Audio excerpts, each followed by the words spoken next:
बराच वेळ तुम्ही बोलत होता देवाशी. तुम्ही सुद्धा. काय मागितलं? भावंडांचं सुख, आणखी काय? तुम्ही? सेम, भावंडांचं सुख. या बाबतीत मात्र आपल्यात एकमत पहिल्यापासून होतं. हो, भावंड सुखात तर आपण सुखात. अगदीच, नक्कीच. म्हणजे पिंट्या, स्वानंदी, पाहिलं का कोण आले ते? Rohan, hello, good morning sir.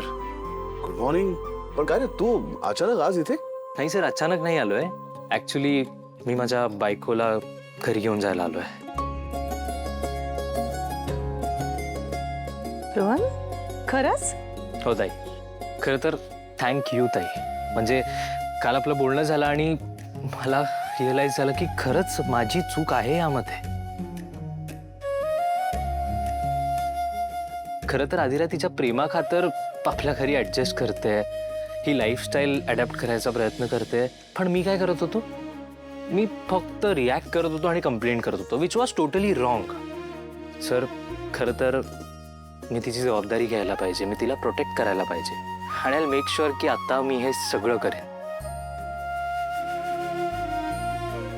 मी लग्न केलंय तिच्याशी, सगळं माहीत असताना, सगळं कळत असताना हा मोठा निर्णय घेतलाय. त्यामुळे मी हा नक्कीच पार पाडेन हे प्रॉमिस करतोय तुम्हाला.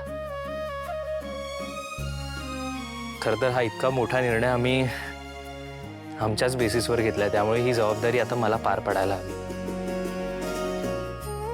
ह्याचीच फर्स्ट स्टेप म्हणून मी स्वतः इनिशिएटिव्ह घेऊन माझ्या बायकोला आमच्या घरी घेऊन जायला आलोय. खूप बरं वाटलं मला हे ऐकून. And I'm so proud of you, my little brother. खरं आहे रोहन, काल जे काय घडलं ते सगळं इतक्या पटकन मागे टाकून पॉझिटिव्हली विचार करणे ही सोपी गोष्ट नाहीये. पण तू ती केलीस. पण आदिराला सांगितलं का रोहन आलाय ते? अरे मी नारायणला सांगितलंय, म्हणजे रोहनला असं अचानक बघून एकदम सरप्राईज मिळेल तिला.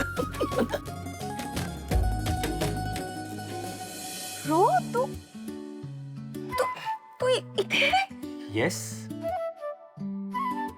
I don't believe this, Ro.